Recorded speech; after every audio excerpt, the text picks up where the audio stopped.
Fala, galera, diga aí, bom dia, boa tarde, boa noite. Já tá acostumado com esse refrãozinho, né? Ó, hoje a gente vai começar com o resumo... Não, mentira, hoje não tem resumo de nada. Aqui é o Diga aí, mas a gente tá aqui, pô, com o Bruno Polinelli pela segunda vez. Beleza, meu velho?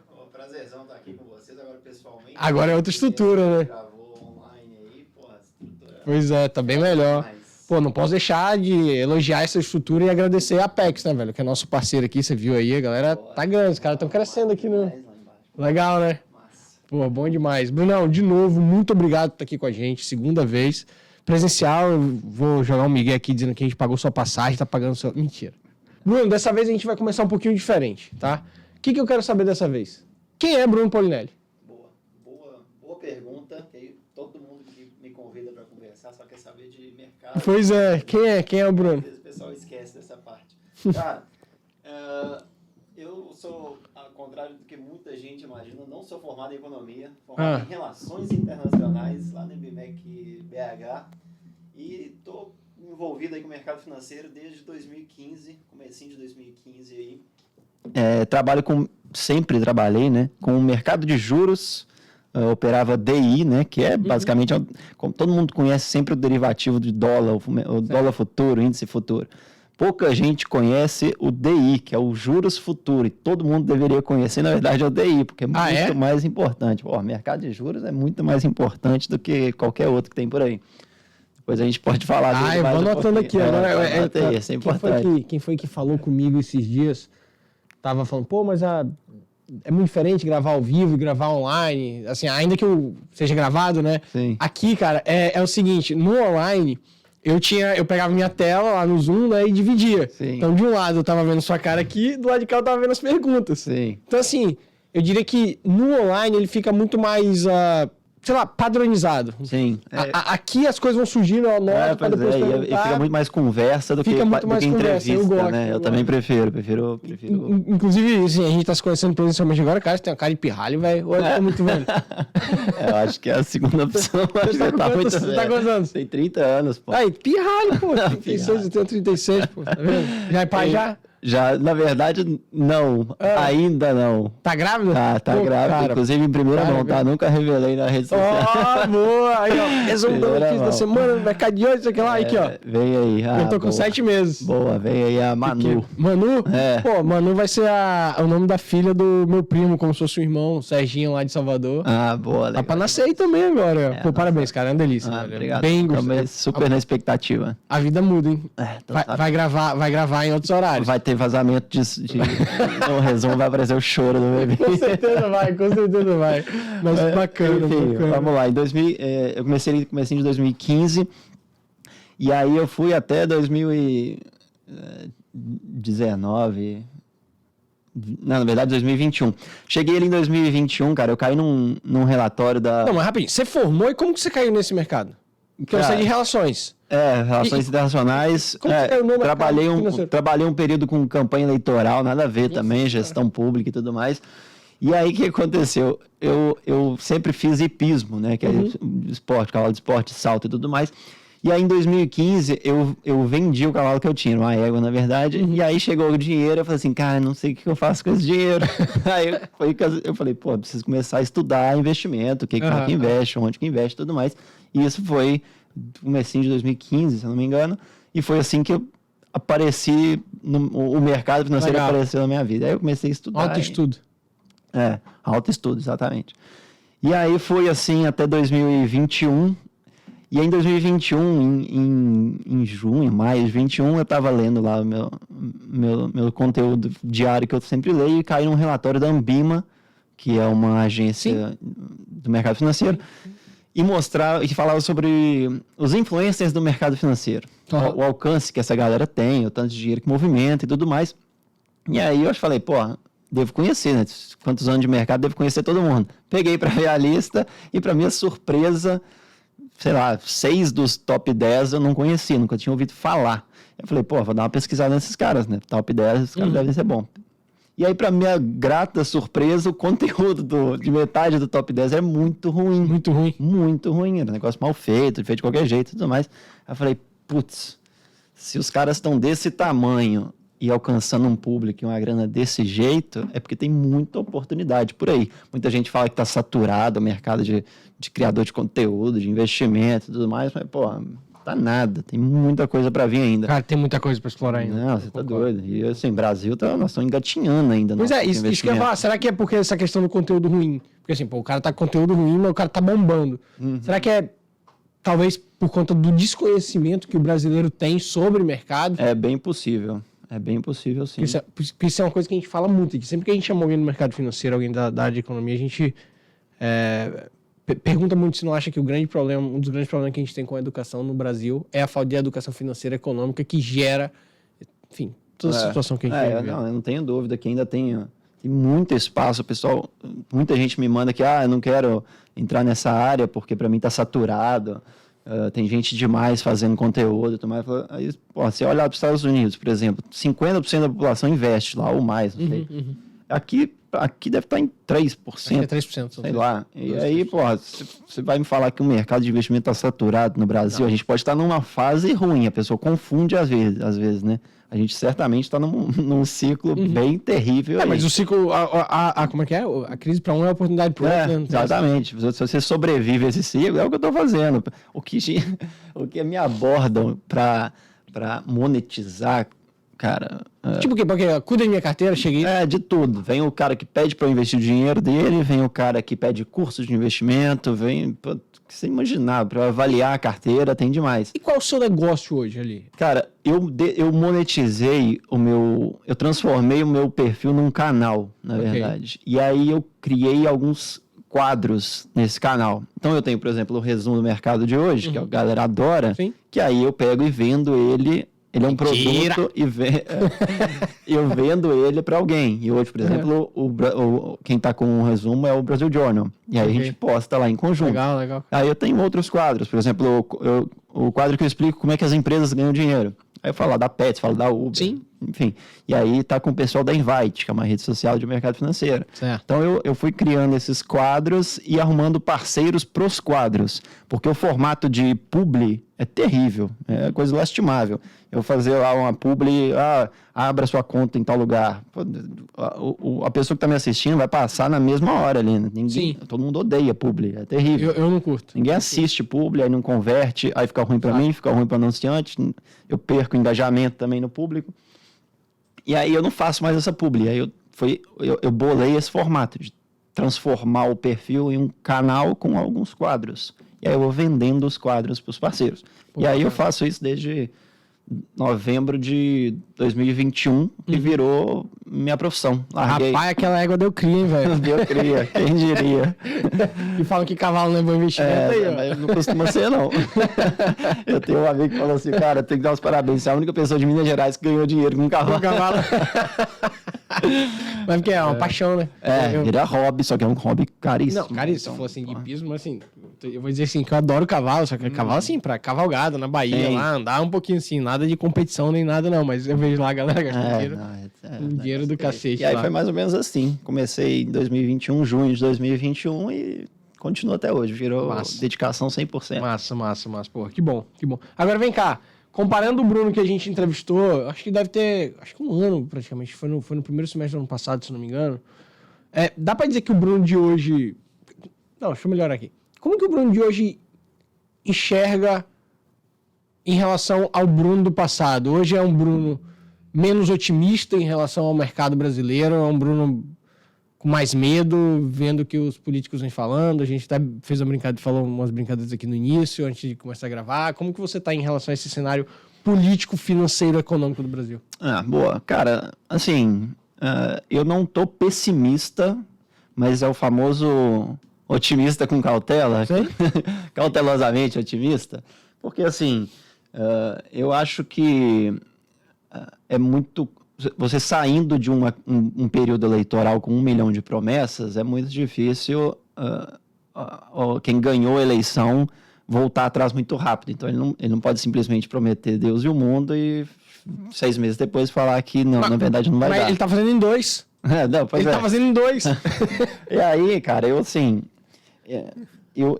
confio na capacidade de não do Brasil não ir para um extremismo. Então a gente tem essa Você tá característica. Político?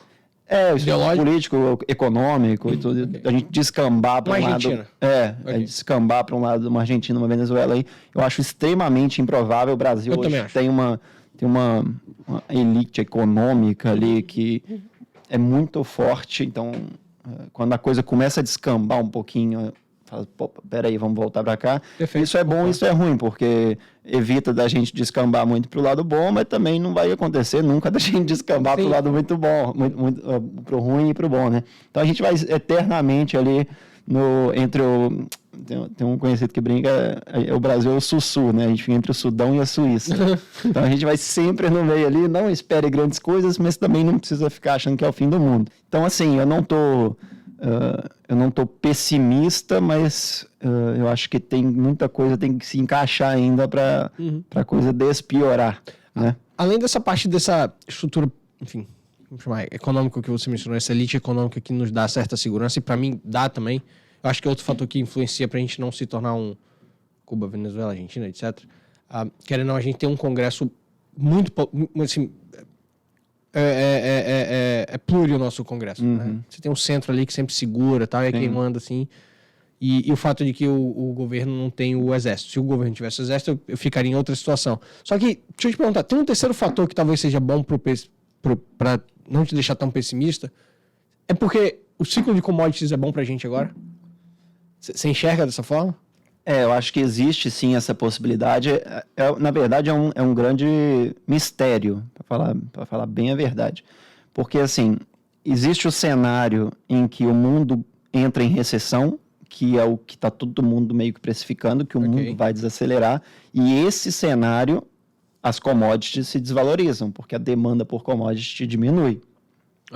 Agora, existe o cenário em que a China reabre e retoma a atividade econômica e ela puxa as commodities. Então, tem esses dois cenários aí que as pessoas têm que avaliar. Eu não faço ideia, sinceramente, de qual vai ser. Não dá a sua opinião. Putz, joga um dado para mim. Assim. Eu não tenho convicção de nenhum deles. Mas existe esse cenário em que a China vai reabrir e vai puxar as commodities para cima. Só que aí, se você for pensar, se a China for reabrir e puxar as commodities para cima, se as commodities forem para cima e o mundo desacelerando, eu acho que existe um certo problema aí. As economias desacelerando com as commodities subindo, seria um cenário meio... Mas um cenário de diminuição de consumo. Estagflação, por exemplo. Que é o que a gente... De estagflação, né? Que é o que o Brasil sempre teve. Que é desenvolvimento lento e inflação comendo o tempo inteiro, nunca reduzindo. Então é de estagnação com inflação. Agora entendi. Então aí é um cenário possível também, mas que eu não vejo como muito provável. Mas é uma coisa que tem que estar sempre no radar aí. Mas esse cenário de desaceleração, redução do consumo, o que tem que consumir não é commodity? O que tem que consumir não é commodity. Eu quero dizer o seguinte, entre tecnologia de ponta e commodity, o que desacelera mais? Não é tecnologia de ponta, porque a commodity é necessária para sobrevivência, para o mínimo básico, etc? Sim. Mas assim... Não é menos pior? Eu sou leigo, tá, Bruno? Você tem que lembrar, tá? O que você quer dizer é menos pior a commodity... Num cenário de desaceleração, ser um país de commodity é menos pior do que um cenário de país de tecnologia de ponta. Não, depende, né? Porque se a sua balança depende muito, se o seu PIB depende muito de commodity, a commodity desacelera, foi meio que... É muito ruim, foi meio que aconteceu ali com a Dilma também, inclusive, né? Ela culminou foi meio que um alinhamento de fatores ali, já veio numa política econômica de gastança desenfreada e junto com isso veio a queda das commodities. E aí as contas públicas foram pro saco. Então ela deu esse azar também, né? Não foi todo o mérito dela a cagada, não. Então, eu acho que, assim, um país ser dependente de commodity, ele vai estar eternamente exposto a esses ciclos, né? Então, e o problema de estar exposto a ciclo é que, muitas vezes, os políticos, os formadores de política não têm a consciência de estar em algum ciclo negativo ou positivo. Então, ele acha que o ciclo positivo vai durar para sempre e acha que o negativo ele precisa corrigir aquilo o mais rápido possível. Você acha que eles têm consciência de qualquer coisa sobre qualquer assunto financeiro? Não sei, acho que eles são bem imediatistas, né? Eles estão sempre pensando na próxima eleição. Então, isso o assunto reeleição é outro que é bem discutível. Mas, enfim, acho que você depender de ciclos de commodity, acho que isso é bem complicado, Sim, né? Mas, sim. assim, a gente está ao mesmo tempo, você não pode negar que a gente tem uma vantagem muito grande, competitiva muito grande de como... Você se incomoda do Brasil ser sempre tido como um país de commodities? Do agro, do básico? Não me incomoda de jeito nenhum. O agro sempre carregou o nosso PIB, né? Sempre foi assim. A evolução... Se tem algum lugar que o Brasil consegue ganhar produtividade, algum setor, é no agro, né? A produtividade do Brasil está sempre estagnada, mas você pega do agro, é uma coisa absurda, o que cresce, né? Então, assim, não fosse o agro, a gente estaria numa situação muito pior. Sim. Com certeza. Sim. Mas, assim, eu acho que é interessante você ter alternativas também. Não, né? sem dúvida, sem dúvida. Qual é a principal alternativa para o Brasil, na sua opinião? Cara, boa pergunta, viu? Eu acho que, assim, a gente precisa aproveitar... o Brasil é um país de energia barata, né? E a gente vai... E provavelmente a gente vai ter uma queda, um choque de energia, de preço de energia, uma queda aí à frente, porque teve um incentivo gigantesco de geração de energia, o que surgiu de parque de energia renovável Brasil lá fora, é uma coisa assustadora, né? Então vem uma onda de oferta aí para frente, e isso vai gerar um choque de energia barata no país. Então acho que a gente consegue aproveitar isso para atrair muito investimento externo, inclusive. Então, qual setor específico? Pô, não sei, não faço ideia, mas a vantagem de ter uma energia barata é que você atrai qualquer investidor, qualquer setor, né?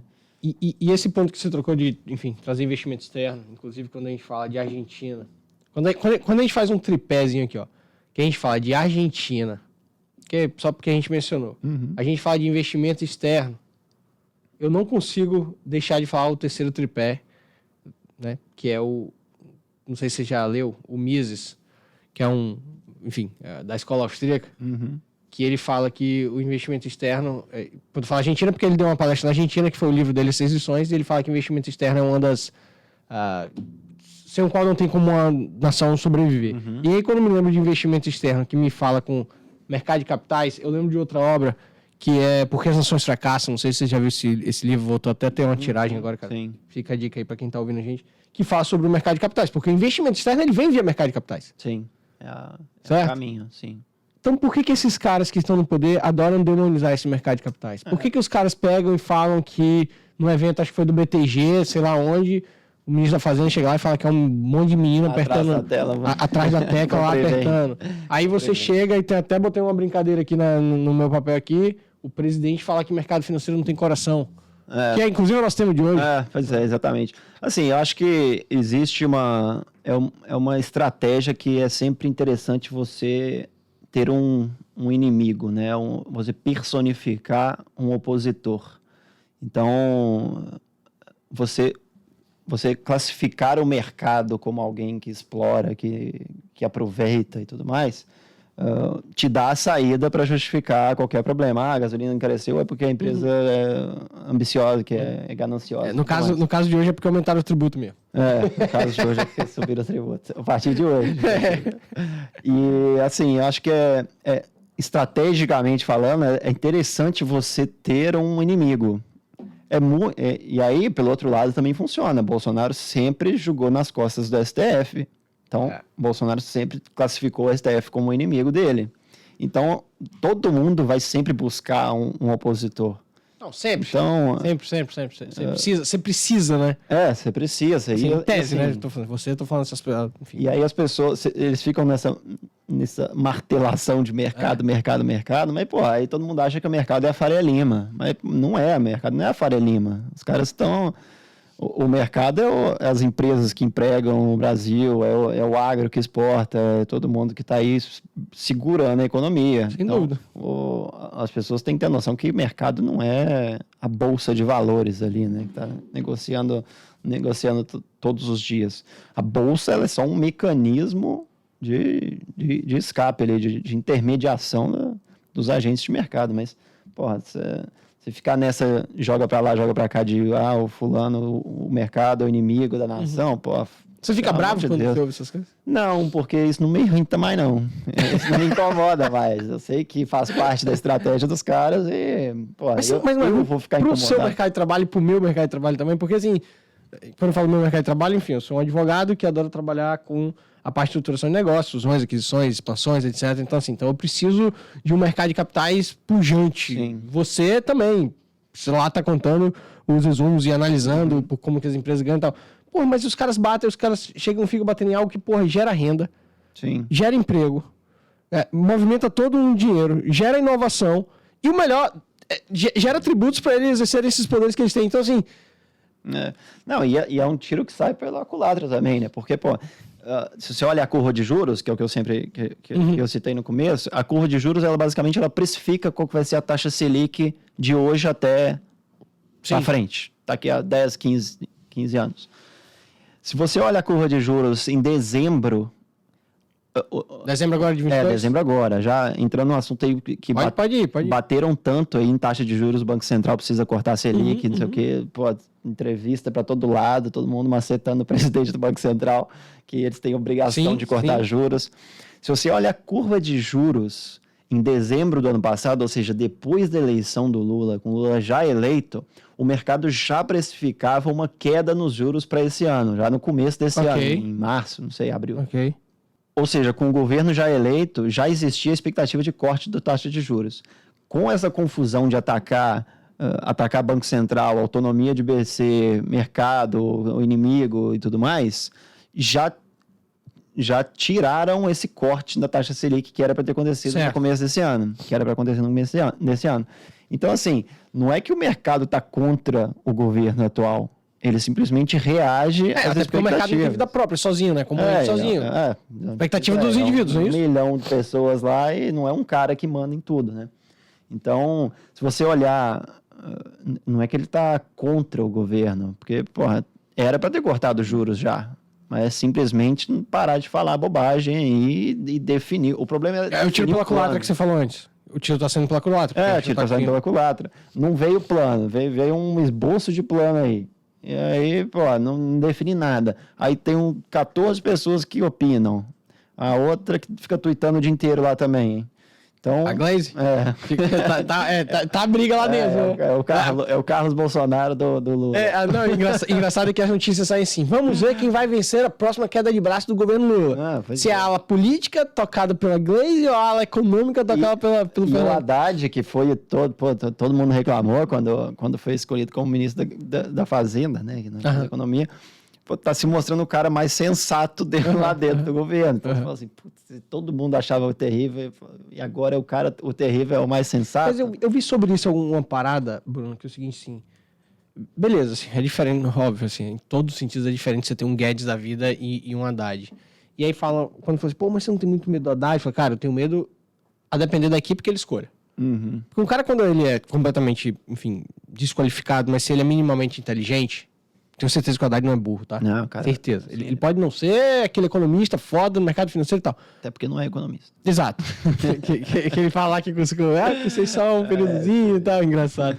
Mas enfim, quando ele fala isso, mas se ele estiver bem assessorado, ele vai ser inteligente o suficiente para ouvir aquelas pessoas. Então eu vi de alguém falando exatamente isso, que pior do que um um ministro da economia fazendo ruim é quando ele tem uma equipe econômica muito ruim e tal. Sim. Enfim. Enfim, complicado. Mas mercado financeiro tem coração ou não? Cara, se você for pensar de agir por emoção, muito mais do que você imagina.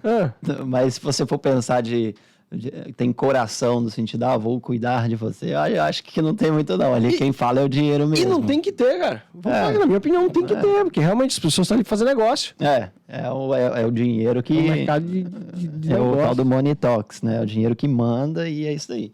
Agora, em questão de emoção, cara, é muito engraçado, porque eu adoro ouvir podcast de gestores, né? E, cara, você ouve o podcast e fala assim, pô, o cara é equilibrado, aquele cara ali toma decisões racionais demais. E aí passam 6 meses, você vai acompanhar o cara no dia a dia e tal, até pelo Twitter mesmo. O cara tá lá, falando, xingando o governo, defendendo o governo, falando que tá saindo de investimento porque não acredita, sei lá das contas. Eu falei assim, pô, mas há 3 meses atrás você falou que não era assim.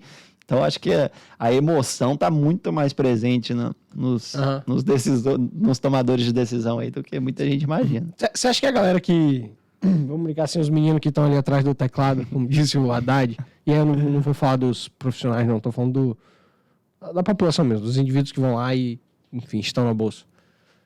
Falta educação, falta conhecimento, ok. Mas o que você acha que baseia essa galera na hora de comprar ou de vender ou de tomar uma decisão? Aí no coração, você acha, bicho, eu acho que essa empresa aqui, tipo assim, vamos lá, americanos, caraca, tem americanos em todo lugar do país, deve ser bom pra cacete, não para de vender, o chocolate é barato, deve vender muito e tal. Vou investir. Você acha que é muito assim? Eu acho que o investidor de varejo, né, que é a galera aí, eu imagino que mais de 90% da decisão dele é tomada na emoção. Porque, se for pensar, quando eu ouço, por exemplo, um podcast de um gestor falando de uma ação XYZ aí, eu saio daquele podcast e falo assim, caraca, por que eu não invisto nessa ação XYZ? O negócio é maravilhoso. Deve ser bom pra Como é que eu não percebi isso até hoje? E aí, é engraçado, porque lá quando eu comecei, o acesso à informação ele é ótimo, mas ele é perigoso também, né? Sem dúvida. Tem muito acesso à informação ali, tem que saber filtrar. Você começa a ser atropelado por informação, você não sabe muito bem como é que você decide. Mas eu estabeleci uma regra que quando eu ouço um podcast com alguma ação específica, o cara fala de alguma coisa específica, eu preciso colocar, eu coloco um alarme no meu calendário de 30 dias. Para apitar daqui a 30 dias. Que eu não posso fazer absolutamente, não posso tomar nenhuma decisão nesses 30 dias. Pra você ver como que foi aquela ação? Não só para isso, né? Para eu não decidir na emoção também, né? Então eu preciso ficar 30 dias completamente afastado daquela ação ou daquele... às vezes é um cenário, o cara fala assim, eu acho que os juros vão cair, sei lá, a inflação vai ceder ou a inflação vai disparar.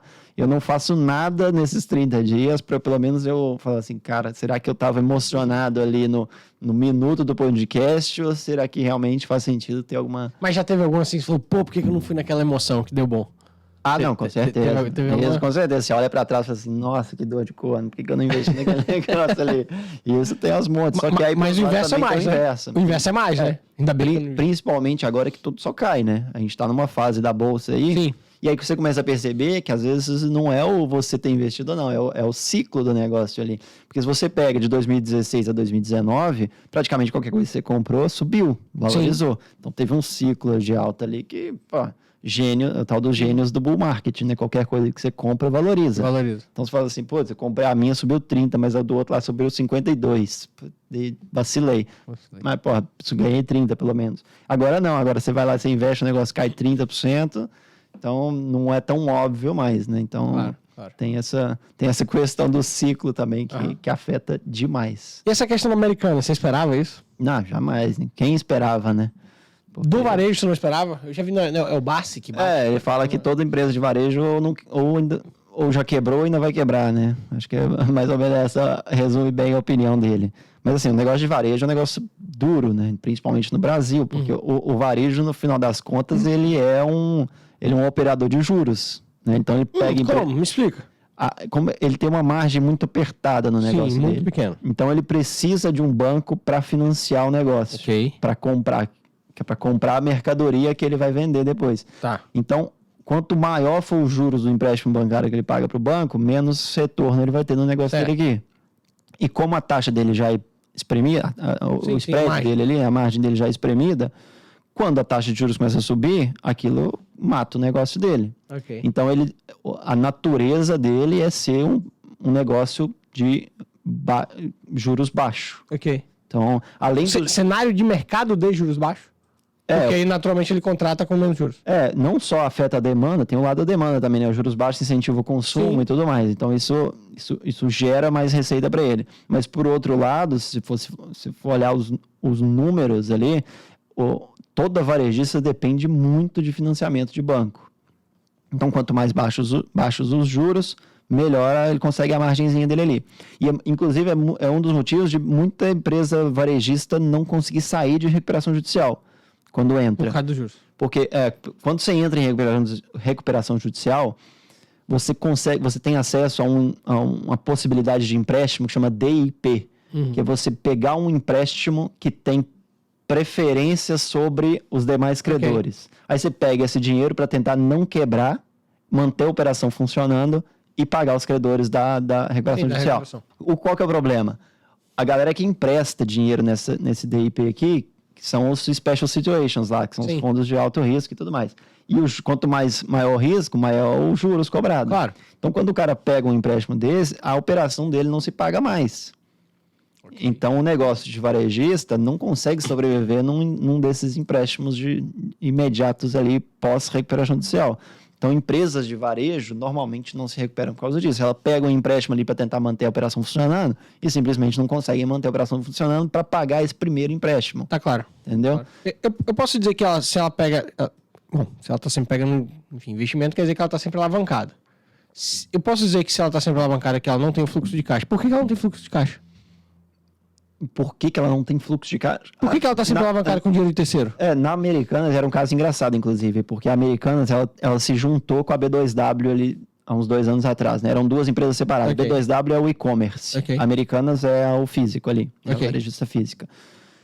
Eles se juntaram há uns 2 anos atrás, porque a B2W sempre foi uma empresa deficitária, que sempre deu prejuízo e sempre viveu com base em aporte de acionista.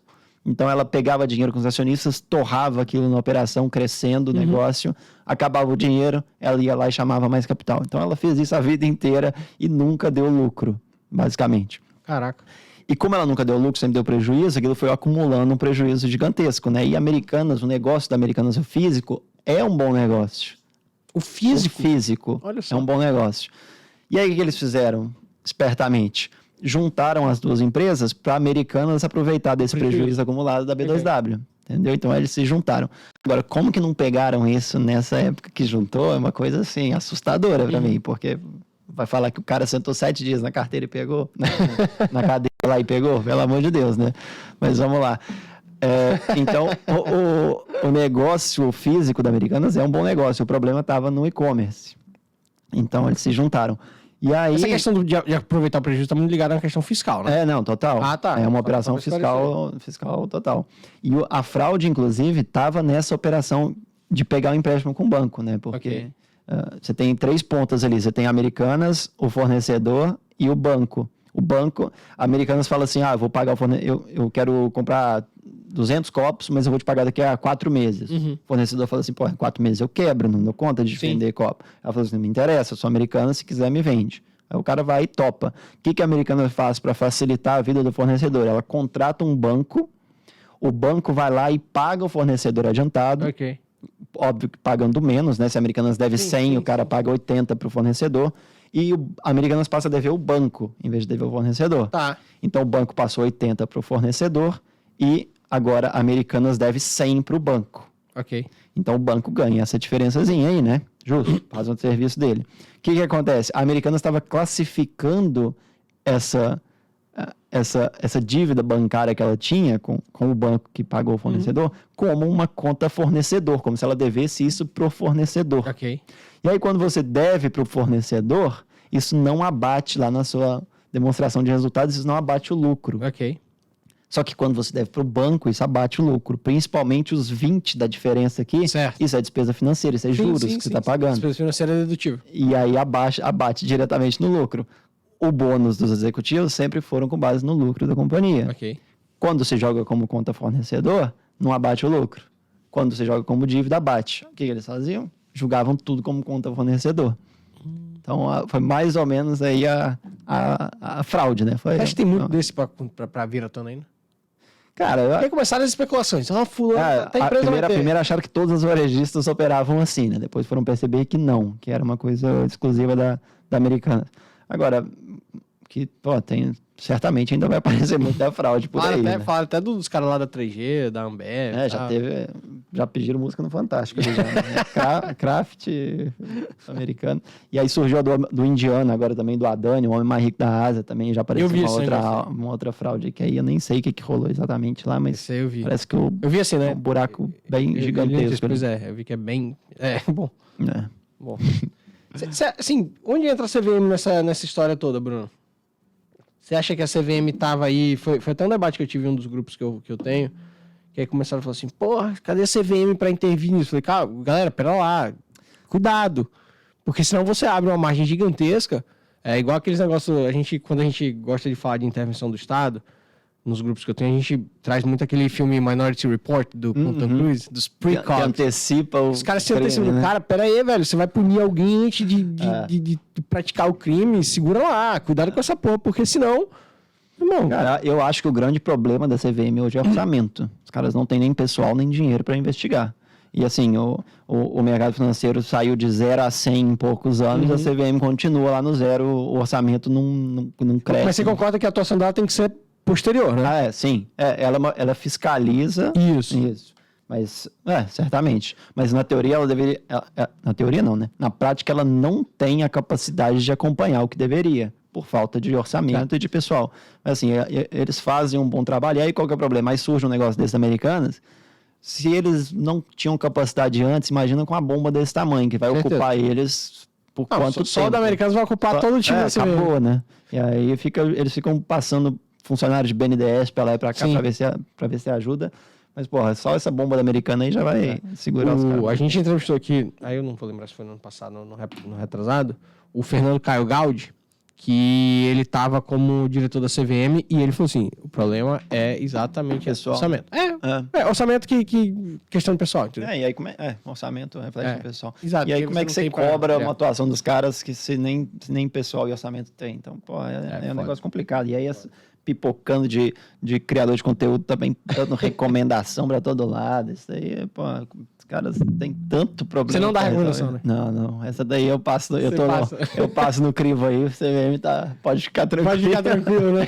E é o que mais me pedem. O que mais te pedem no privado, né? Nossa senhora, é coisas bizarras. O que foi a coisa mais doida que já te pediram no privado, velho? Cara, não sei, mas teve um caso engraçadíssimo, inclusive. No resumo, o pessoal que não conhece o resumo aí, eu passo as notícias do dia, mas de uma forma engraçada, assim, eu faço piada com as notícias, né? E aí, apareceu uma notícia de uma empresa listada, não sei nem se eu posso citar o nome não, mas de uma empresa listada, e aí eu fiz uma piada, os caras estavam tentando comprar uma empresa, o negócio não avançou, eles foram lá e pegaram o CFO da empresa. Uhum. E aí eu fiz a piada, falei assim, a empresa tal contratou o CFO tal e justifica. Eu sempre boto, justifica. Eu invento a frase justificativa. E aí ele falou assim, a gente queria mesmo era ter comprado a empresa, mas enquanto a gente não consegue, a gente vai roubando os executivos enquanto isso. E aí eu mandei essa. Cara, eu postei ali, sei lá, 6h30, o horário que eu posto. Umas 7h15, chega um WhatsApp, Bruno, aqui é o fulano, dono da empresa tal, a empresa de 3 bilhões de reais aí em bolsa, que é o fulano, dono da empresa tal, eu queria te ligar aí, posso? Eu falei, nossa senhora. Foi a empresa que eu fiz a piada, né? Sim. Falei, meu Deus do céu, lá vou eu peguei seu telefone com fulano, posso te ligar aí? Eu falei, pode, né? Agora eu já viu que eu visualizei a mensagem, não tem mais escapatória. Aí ele me ligou e aí ele já atendeu rindo. Eu falei assim, graças a Deus. Graças a Deus ele atendeu rindo. Eu falei assim, cara, a sua piada rodou em todos os grupos da empresa, a galera rachando de rir, 200 pessoas me mandaram, ligando para dar os parabéns, que a piada foi ótima, apesar de não ter sido isso que aconteceu, mas a piada foi ótima. Aí me deu um alívio danado. Porque Ele não quis te contratar pra fazer outra piada, não? Não quis.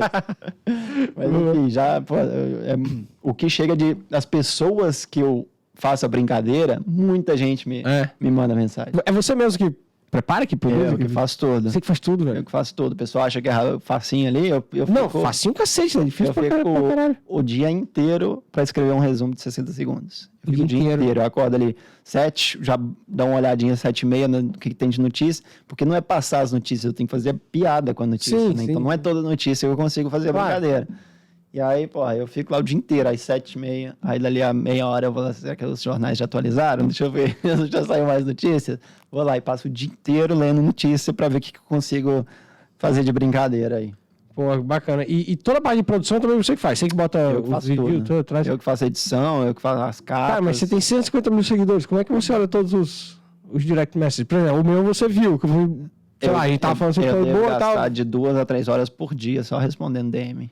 É uma coisa bem... No celular mesmo tem algum... No celular. Você tem algum aplicativo que leva pro computador? Eu faço tudo pelo celular mesmo. Porque aí, por exemplo, eu tô vindo pra cá de Uber. Aí eu abro lá e tem 15 minutos, 15 minutos eu consigo responder. Então, se você somar isso ao longo do dia... Tem que ter paciência.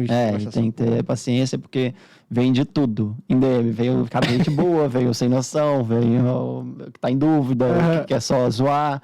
E eu respondo todo mundo, desde que não me mandem asneiras, né? Então, claro, se for me mandar mensagem, mande educadas e... Pode fazer piada? Pode fazer piada. Respondo todo mundo. Cara, interessante, no outro bate-papo nosso, a gente não entrou nesse negócio da piada aqui, queria falar um pouco, aproveitando, também não estava no meu roteiro, mas como a gente estava conversando, quando a gente senta aqui no ao vivo, acaba saindo... Vão acontecendo, né? E as coisas vão acontecendo. Teve alguma piada, assim, já que você falou, caralho, que eu passei do limite e tal, ou que deu alguma repercussão muito negativa? Você não precisa dizer necessariamente qual a piada, tá? Não, já teve um caso que me ligaram pedindo pra rever antes. Entendeu? Porque tem Antes de postar? Porque tem algumas piadas que eu tenho a consciência que ela tá bem no limite ali, e aí eu peço opinião de algumas pessoas. De amigos, né? De amigos conhecidos e gente do mercado também. Eu falo assim, você acha que essa piada vai pegar mal demais? E aí, pra ter essa opinião externa. Porque às vezes, como eu tô escrevendo ali o dia inteiro, eu falo assim, azar, né? Vou zoar os caras. E não tem problema nenhum. E aí, quando eu acho que tá no limite ali, eu costumo... E aí, já teve uma vez que eu tive que não postar. Mas de resto, eu acho que não. Acho que as piadas são bem... E de onde vem esse lado cômico seu, velho? Boa pergunta. Se em 2020, 21, começo de 2021, alguém virasse pra mim e falasse assim, você vai ser... criador de conteúdo com 500 mil seguidores na rede social e todo mundo vai achar que você é o cara mais engraçado. Eu falo assim, não, tá errado, cara. E você vem crescendo no termo da piada, porque assim, eu diria que hoje ele é muito mais engraçado do que era antes. Ele começou meio tosco, assim, né? Porque o resumo nasceu em novembro de 21, quando a bolsa só caía, de junho a novembro, continua, né? De junho a novembro, a bolsa só tinha um lado para baixo. E aí tava todo mundo numa depressão danada e tal. Aí eu decidi fazer piada com essas brincadeiras. E aí eu peguei o celular, gravei a iluminação horrível, a câmera ruim e tudo mais. E fiz a gravação. Ele era mais tosco do que engraçado. Ele era engraçado por ser tosco. Hoje a piada é engraçada. Mas, cara, assim, as pessoas me mandam mensagem falando assim, cara, você deve ser a pessoa mais gente boa que tem. Meu sonho é ir para um boteco tomar cerveja com você. Assim, cara, eu sou super introvertido. Vocês acham, vocês têm uma imagem de mim que não é. Mas você passa, porra, você tá ali, ó. Pois é. Mas, enfim, eu sou um cara introvertido e tudo mais. Falei assim, pô, ir pra um boteco tomar cerveja comigo vai ser a coisa mais sem graça que você vai fazer. Você, assim, querendo ou não, você acabou sendo um cara que veio, assim, hoje, né, vou pensar assim, você usa liberdade de expressão, você brinca com empresas, faz piadas e tal, etc. E como que você vê a questão da liberdade de expressão no país hoje, velho? Assim, de novo, tô indo pro outro lado, tá? A gente da outra vez não falou nada disso, nem tava no... a liberdade de expressão ela tem que ser livre mesmo pra você poder fazer brincadeira com o que quiser. Eu acho que assim, eu tenho a consciência que a minha liberdade de expressão vai até um limite de interferir no respeito ao outro, né? Então, eu já tive vídeo gravado em que eu fazia uma paródia do Banco Central. O Banco Central tem que enviar uma carta, por exemplo, quando ele não cumpre a meta de inflação. Né? E tem 2 anos, acho que não cumpre, e ele é obrigado a enviar essa carta. E aí eu fiz uma paródia em que eu escrevi a carta e o Banco Central de terno e tudo, e li aquela carta. E, cara, quando eu gravei o vídeo, quando eu peguei para assistir o vídeo de novo, eu falei assim, caraca, exagerei. Então, pô, passei do limite ali na minha liberdade de expressão. E aí eu avisei isso no Stories, o vídeo, eu tinha feito propaganda do vídeo, que ia sair e tal, e o pessoal falou assim, cara, que absurdo isso, liberdade de expressão, você devia ter o direito de postar o que você quisesse. Eu falei assim, porra, eu tenho o direito de postar o que eu quero. Inclusive não postar. Perfeito. Desde que eu não passe dos limites, né? Então, assim... eu acho que os ânimos estão muito à flor da pele aí nessa questão de liberdade. Houve uns excessos, com certeza, de censura aí. Eu concordo que teve um excesso, sim. Mas, às vezes, como teve um excesso de lá, o pessoal fica querendo ter o excesso de cá para compensar o excesso de lá. E não deveria. E não deveria. Então, eu acho que os ânimos precisam dar uma acalmada aí, que não é para tanto. Tem alguns pontos aqui, voltando para o mercado, antes da gente passar para nossa parte 2 daqui a pouco. Cara, quando assim, de novo, eu trabalho na área de M&A, ainda não participei de nenhuma estruturação jurídica para um IPO, quem sabe um dia. Mas enfim, a gente acompanha muito. Eu vejo muita gente especulando abrir capital na bolsa. Fulano de tal vai abrir. Empresa do middle market, né? Aqui no Espírito Santo eu vejo. Vai abrir. Esse ano, chega nesse ano. Não desistimos porque aí sempre tem um motivo e tal. Sim.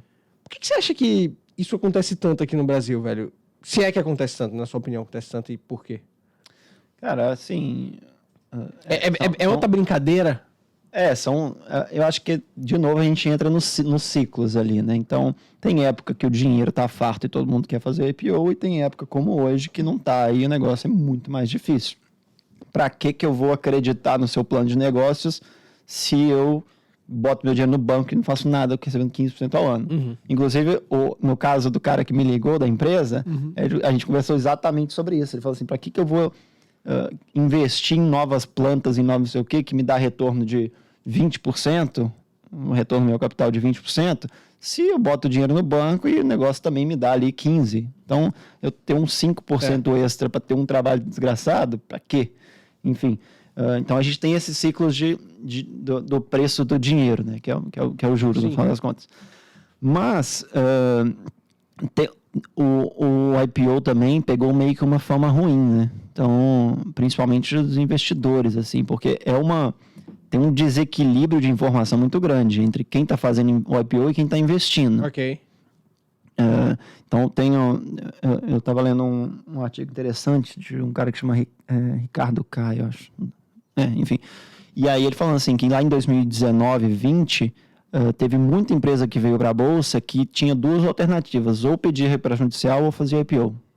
Então, o negócio dela estava quebrado, ela não conseguia se manter mais, então a saída era ou pedir recuperação ou captar dinheiro para tentar manter o negócio funcionando. Pô, mas aí se ela vai para a Bolsa nessa situação, ela vai completamente... E foi o que aconteceu. Muita empresa foi escolher o caminho do IPO, porque é um caminho mais lógico, né? Porra, para que eu vou quebrar minha empresa se eu posso fazer captação? Sem dúvida. E aí o cara capta ali, tenta dar uma sobrevida no negócio e não acontece. E aí você vê o desempenho de empresas recentes, principalmente as techs brasileiras, né? Sim. A tech brasileira é igual, se você for no INPI lá, a classificação de um abridor de ketchup e maionese, desses de lanchonete, que você passa assim, ó, é classificado como inovação média no Brasil. Então, a tech brasileira, você imagina o nível de tech, né? E aí, muita empresa fez o IPO nessa situação. E aí você olha o desempenho para trás e você vê o que aconteceu. Era para a empresa não ter feito a IPO. Você acha que a empresa deveria ser proibida de fazer um IPO? Não, aí de jeito nenhum. Não, aí não. Okay, acho que é intervencionismo demais, né? Então, o mercado de capitais está aí para isso.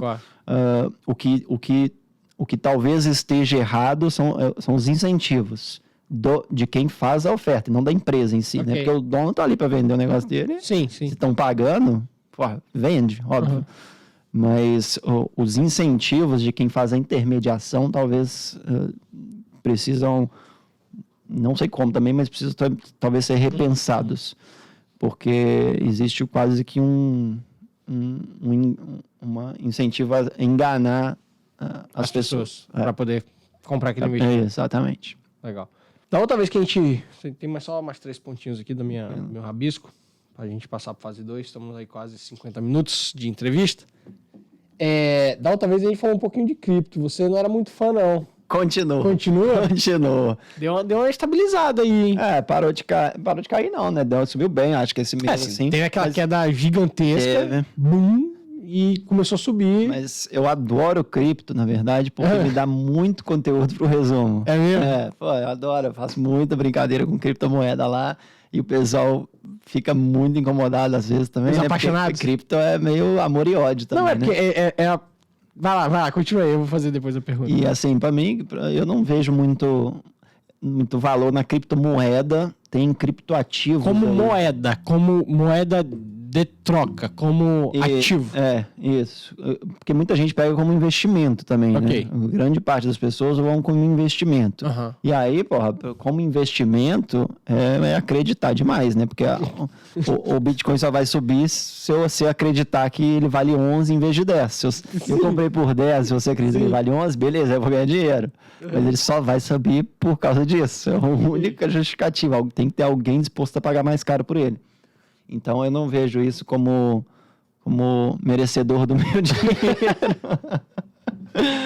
Mas assim, tem a tecnologia por trás, eu acho que aí sim tem muita coisa. E como reserva futura? Ah, cara, eu não entro nessa, não. Por exemplo, o ouro. Por que o ouro vale tanto? Porque alguém chegou em determinado momento e disse que o ouro era escasso e tal, etc. Sim. E se a gente acreditar na tese da... Por exemplo, vamos pegar o Bitcoin. Em tese ele é escasso. Sim, em tese. Em tese, não. Tese. E aí? Aí não, o que o pessoal não entende é porque às vezes os fanáticos tentam me convencer de qualquer jeito a investir em Bitcoin. O que é engraçado, porque está muito ligado ao preço de encontrar alguém sempre disposto a pagar mais caro do que eu paguei. Sem dúvida, de qualquer tipo. Tem muita relação aí. E aí, cara, eles não entendem que, pô, primeiro que não precisa de mim, né, pra subir. Claro. Porque você tá lá, né, velho? Você tá bombando na rede, o cara quer dizer que... ele quer que eu fale bem. Quer que você fale bem. Da criptomoeda e tal. Mas eu não enxergo, eu não consigo... Eu tenho muitos amigos que têm muito dinheiro em criptomoeda e eu falo assim, eu torço pro Bitcoin para $1 milhão amanhã, porque eu tô precisando muito de ter amigos milionários. É o tal do melhor do que ter uma casa em Angra, é ter um amigo que tem casa em Angra. Tem uma coisa que me agrada muito nas criptos, que é um pouco a questão da tecnologia, que a gente, enfim, sem dúvida o blockchain vem para revolucionar essa questão da descentralização, mas para mim o principal é o que está por trás da descentralização via tecnologia, que é a questão filosófica. Sim, enfim, a ideia, né? Eu tava até gravando aqui antes, eu já não sei nem mais que porra eu sou, velho. Eu achava que eu era um liberal clássico. Aí tem gente que me chama de neoliberal. Aí eu acho que eu sou um libertário. Mas eu tava aqui com a Marise Chons aqui, antes uma professora. Meu irmão, não sei mais o que eu sou, enfim. Eu sou um cara que defende liberalismo e tal. E o liberalismo passa necessariamente por diminuição do Estado. Sim. Ok? E quando a gente pensa na cripto, no blockchain, na descentralização, essa filosofia me pega ali. Me pega bem atrás. Não é a questão do... que é a melhor forma de investimento. Não é isso. Uhum. É assim, cara... O libertário, ele enxerga um futuro, Sim. um futuro pro dinheiro fora da mão do Estado, porque os caras cagam em cima do nosso dinheiro. Os caras desvalorizam a porra do nosso dinheiro todos os dias, de forma, enfim. Aí isso me chama, sacou? Isso me chama na cripto, é a questão da filosofia.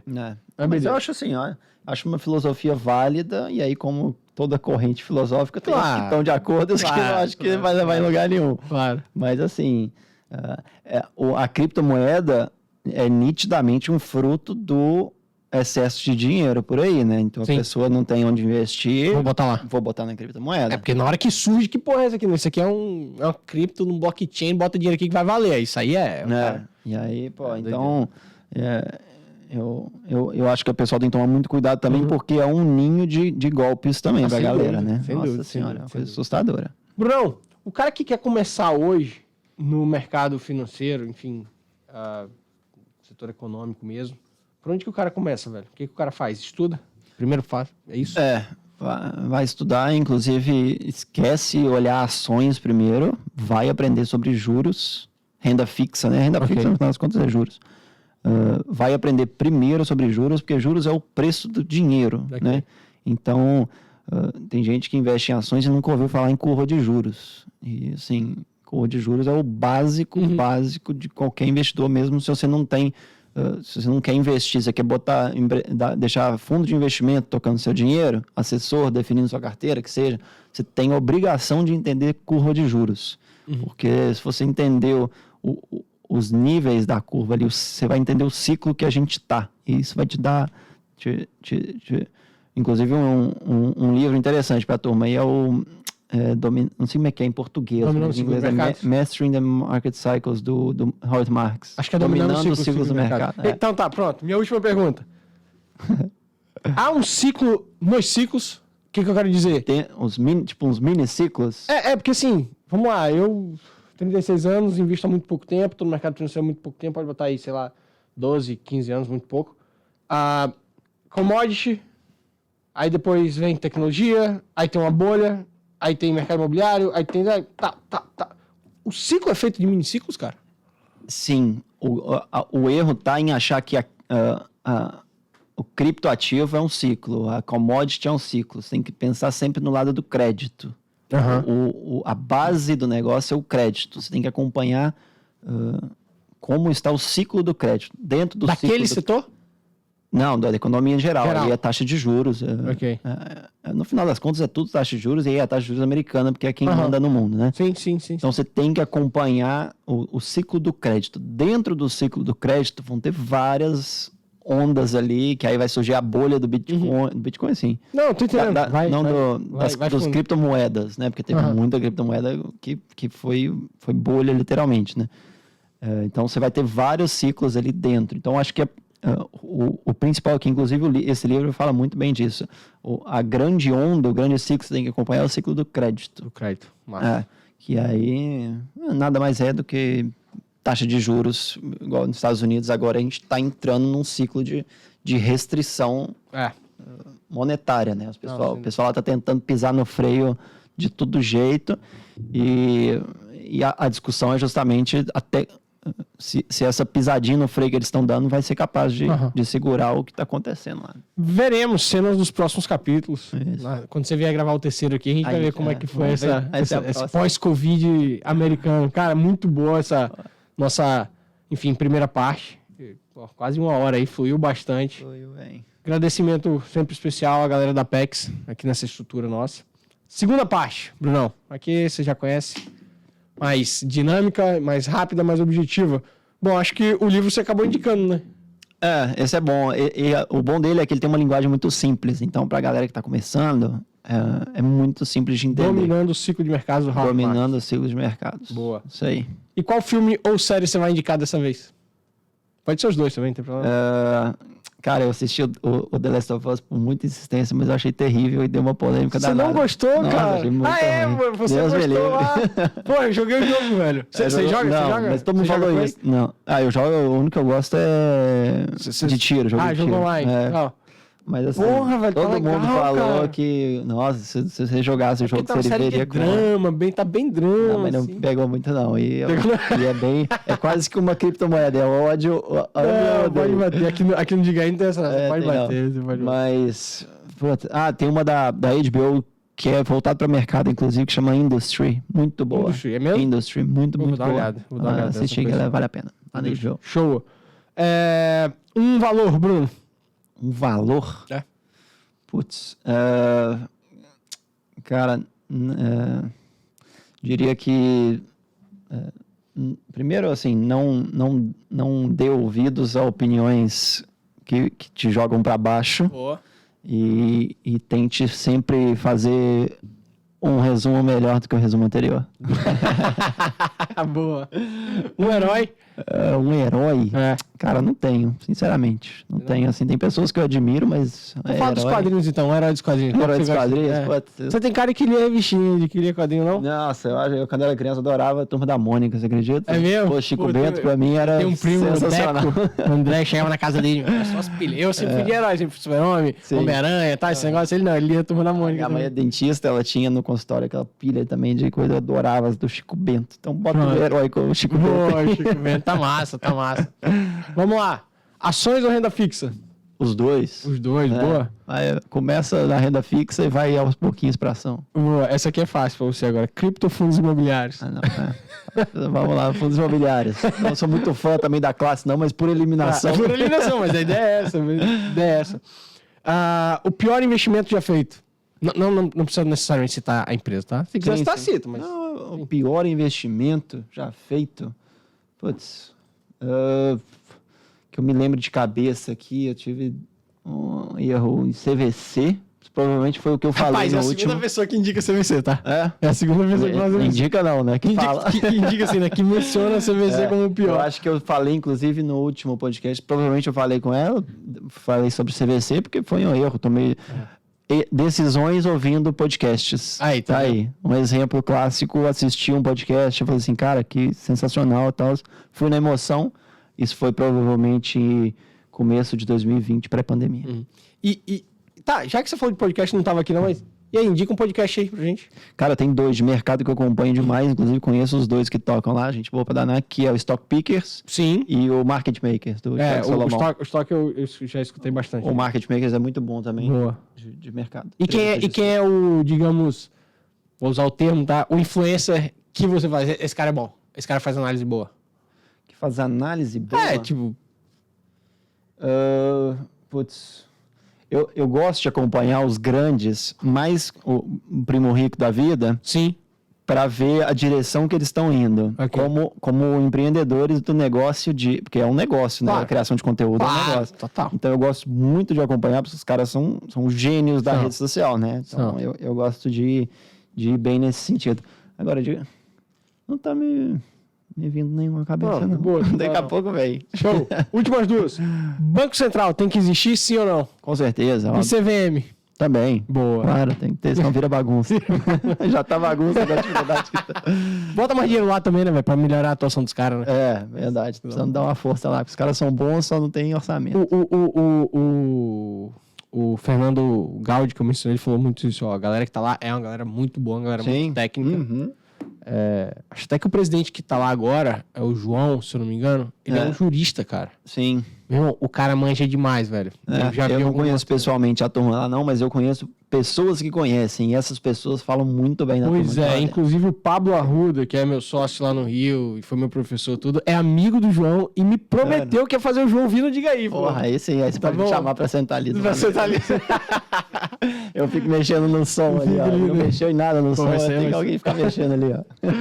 Brunão, velho, é isso. Obrigado por essa parte 2 aqui. Desculpa aí, a gente remarcou. Valeu demais. Atrapalhei suas férias. Que nada, volta férias, lá pra curtir aquela Ipatinga com aquele mar bonito lá. Estou indo na sexta-feira. Metade das mensagens falaram, sair de lá, o que fazer em Ipatinga? Sair de lá correndo. Mas morrer de calor, sacanagem. Cara, obrigado demais. Se quiser passar o último recado aí pra galera que tá ouvindo. Mandar um recado aí pro pessoal de invistam com moderação. Investir, assim, você ir no all-in sempre vai dar errado. Você ouvir alguém falando de uma ação e gostar e apostar tudo, pode ter certeza absoluta, você vai acertar na primeira, talvez. Se der muita sorte, vai acertar na segunda, mas na única que você errar, você vai ter perdido tudo que você ganhou. Então, assim, vá com moderação. Muita gente me pergunta, quanto que eu tenho que investir em renda variável? Cara, isso vai variar muito de pessoa para pessoa, mas você precisa estar lá para entender qual que é o seu perfil. Né? A pessoa falar que ela é investidor agressivo, mas nunca investiu em renda variável, você vai descobrir que você não é agressivo quando vier a primeira queda de 50% na cabeça. Então, coloque o pezinho, mas vai indo devagar para você aprender e se conhecer. Acho que é importante a pessoa se conhecer. Meu velho, obrigado demais, tá? Que isso. Até a próxima. Prazer. Valeu, galera. Um abraço. Tchau.